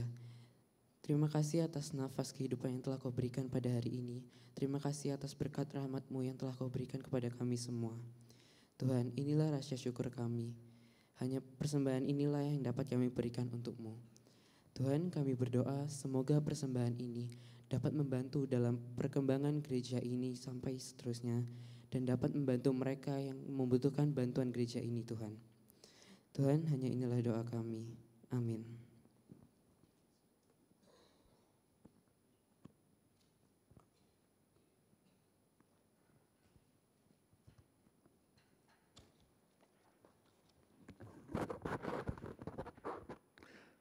Selamat pagi, Shalom Bapak Ibu sekalian.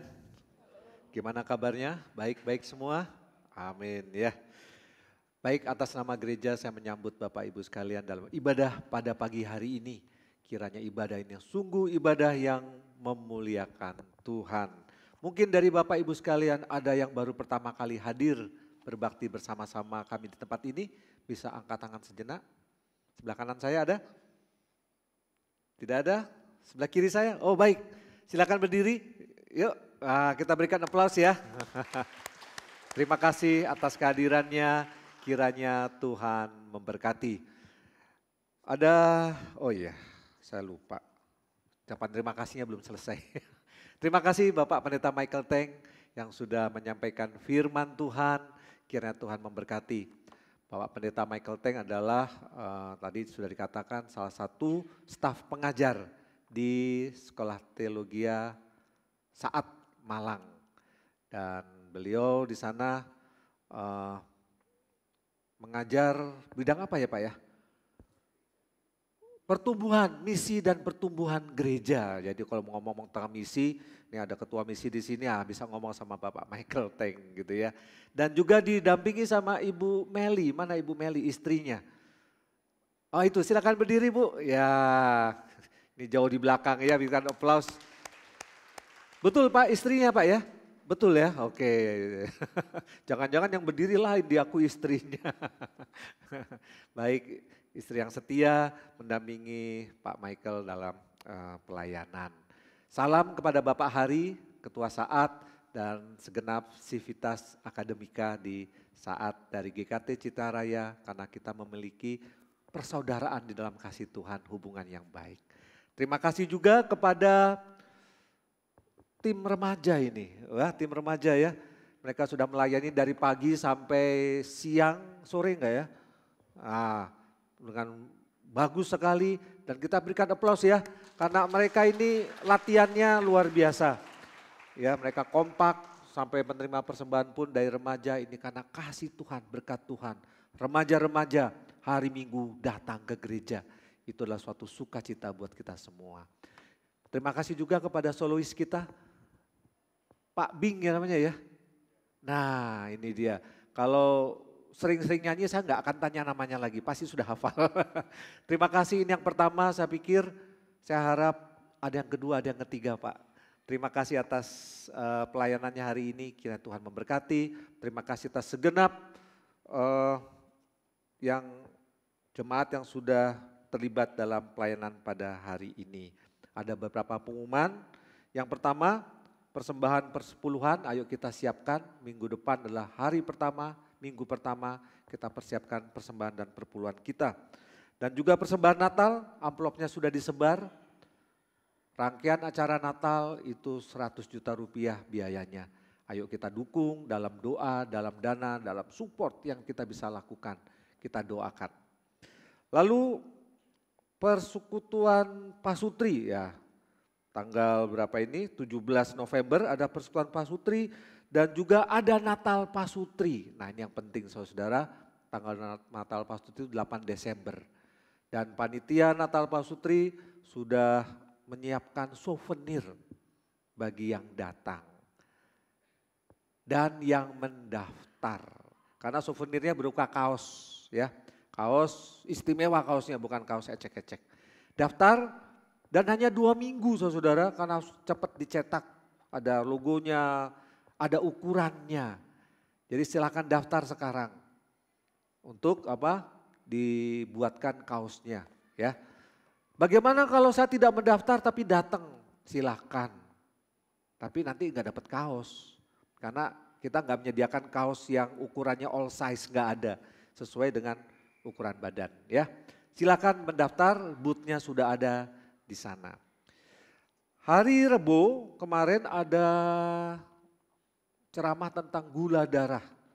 Mana Dokter Timothy? Ada? Di luar ya? Oh di luar. Ini Shirley ya, mamanya ya. Mamanya Timothy. Silakan jemaat yang mau cek gula darah boleh. Saya nggak puasa hari ini, nggak apa-apa, ada hitungannya, ada gula darah puasa, ada gula darah acak gitu ya. Silakan, khusus 45 orang saja. Ya, gula darah gratis.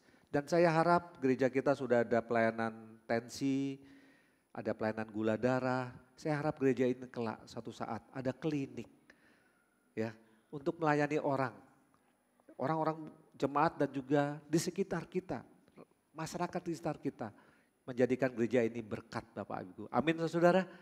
Ya, ayo kita berdoa. Karena sudah ada orang yang mau berjuang di dalamnya. kita dukung juga.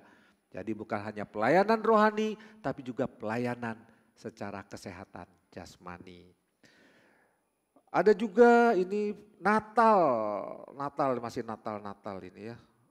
Natal apa ini? SLC, nah ini dia. Natal SLC lah itu wilayah Surabaya dan sekitarnya itu akan diadakan 4 November dengan tema Harmony of Christmas. Harap mendaftar karena yang masuk dalam gedung hanya yang membawa undangan. Jadi bagi siapa yang mendaftar akan diberi undangan fisik, bukan undangan fotokopi atau berupa digital, bukan. Undangan fisik, untuk masuk ruangan harus ada undangan. Saya bawa anak 3 Pak, akan diberikan 4 undangan. Saya bawa keluarga, nggak bawa undangan, maaf ditolak. Karena kapasitasnya sangat terbatas, hanya 800 orang saja, ada 12 gereja pos PI, 12 gereja dan pos PI, dan jatah kita hanya 80 orang saja. Saya lihat pendaftarannya sudah hampir habis. Ayo, yang sisa itu, ya, yang sisa dipenuhi sekarang karena tanggal 4. Lalu ada lagi banyak ini nih ya. Oh iya, terakhir hari ini nih, bulan ini. Retreat Pasutri saudara-saudara. Wah ini early bird sampai bulan ini saja kalau nggak salah ya. Early bird 600 per pasang. Ya. Ayah udahlah lihat di sini early bird. Ayo daftar segera, masih harganya murah ini diskon habis-habisan. Sudah dipersiapkan acaranya, itu baik sekali. Ayo daftar Retreat Pasutri. Ya, tanggal 10 sampai 11 Maret. Nah ini ada videonya nih. Bisa suaranya? Cowok masih pagi. Lah cek di mutasi toh mama. Beneran untuk 1 minggu ini Pak? Beneran? Biasanya mama itu loh minta 100.000 untuk 5 hari. Ini untuk 1 minggu beneran? Moro papa bilang ini nanti suruh ngabisno untuk 1 tahun apa 2 tahun. Lah ya Pak doae. Enggak Ma, itu untuk 1 minggu. Mama mau perlu apa, beli apa ya boleh. Setelah ikut persekutuan Pasutri dan retret itu papa jadi tahu bagaimana kebutuhan istri, lalu bagaimana memanajemen uang. Jadi ya Papa sekarang ngasih sesuai dengan kebutuhan Mama. Wis ta Ma, wis aja ganggu Papa Papa mau baca lho. Ma, Papa sudah. Sudah? Ada satu lagi? Oh ya minggu depan ya, baik. Ini kasus-kasus suami istri. Karena bapaknya baca bubu, uang jajannya sedikit. Kalau baca Kompas lain lagi. Kalau baca Alkitab lain lagi, saudara.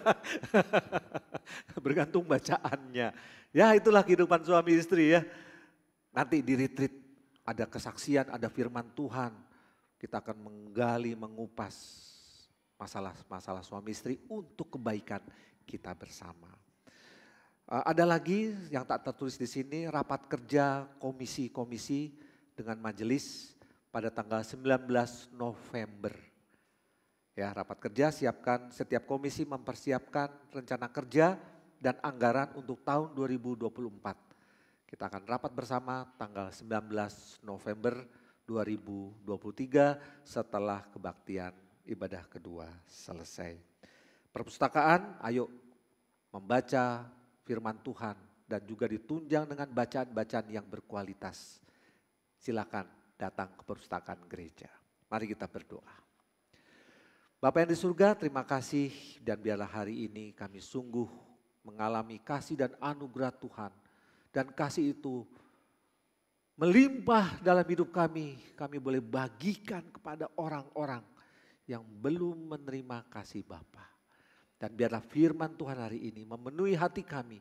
Dan kami melakukannya dalam kehidupan sehari-hari. Dan memperjuangkan iman itu dalam keluarga kami, dalam lingkungan kami, dalam kehidupan kami sehari-hari. Berkati jemaat Tuhan Di dalam bergumulan, masalah ekonomi, masalah rumah tangga, masalah kesehatan. Tuhan tolong, Tuhan jamah. Ada yang terbaring di rumah sakit, ada yang terbaring di rumah. Biarlah Tuhan, tangan Tuhan yang penuh kuasa itu menyembuhkan, memulihkan. Sehingga yang sakit itu boleh mengalami anugerah yang luar biasa. Dan semakin hari semakin dekat mengakui kedaulatan Tuhan. Mengakui bahwa hanya Tuhanlah sumber dari kesembuhan. Dan lebih dari itu adalah sumber keselamatan. Terima kasih Bapak, berkati jemaat ini di dalam pelayanannya, dalam menghidupi Alkitab, di dalam bisnis, dalam pekerjaan, dalam studi. Tuhan menolong banyak anggota keluarga kami, baik studi dalam negeri, di luar negeri, di dalam kota. Tapi semuanya biarlah Tuhan campur tangan, berikan kesehatan, kekuatan dan kecukupan. Dan biarlah anugerah Tuhan selalu menyertai. Terima kasih Bapak, kami terus juga berdoa untuk para aktivis, para pekerja di tempat ini, penatua, hamba Tuhan, jemaat, saling mendukung, saling mendoakan, saling meneguhkan satu sama lain. Terima kasih Bapak, kami berdoa untuk acara rangkaian Natal. Biarlah kami tertuju kepada Kristus yang sudah lahir, yang sudah mati tapi bangkit dan yang akan datang kembali. Itulah yang kami rayakan. Sehingga hati kami sungguh-sungguh bukan melihat kepada diri kami, kepuasan hati kami, tapi kami ingin memuaskan hati Tuhan. Terima kasih Bapak, terima kasih Tuhan. Tolong semua dalam acara Natal ini, itu semua untuk kemuliaan nama Tuhan.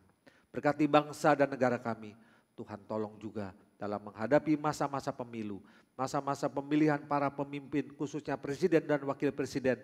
Biarlah Tuhan tolong kami untuk memilih pemimpin yang sungguh Tuhan sudah tetapkan. Karena kami yakin dan percaya pemerintahan adalah dari Tuhan.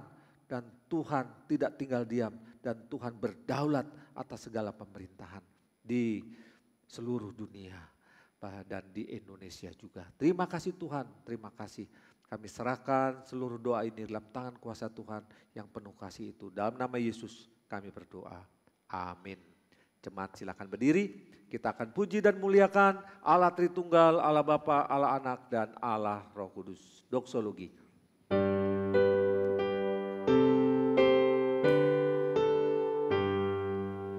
Puji Allah Bapa Putra, puji Allah Roh Kudus, ketiganya yang esa. Pohon selamat sumber berkat.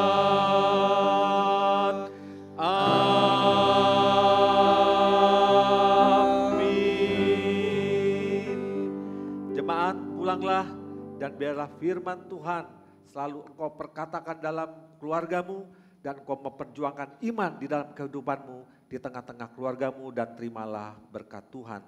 Kiranya Allah Tritunggal, Allah Bapa, Allah Anak dan Allah Roh Kudus selalu menyertaimu, menguatkanmu dan menuntunmu dalam hidup ini semakin hari semakin seperti Kristus dan engkau menjadi orang yang memberkati orang-orang di sekelilingmu. Dari sekarang sampai Maranatha, sampai Tuhan Yesus datang kembali. Amin.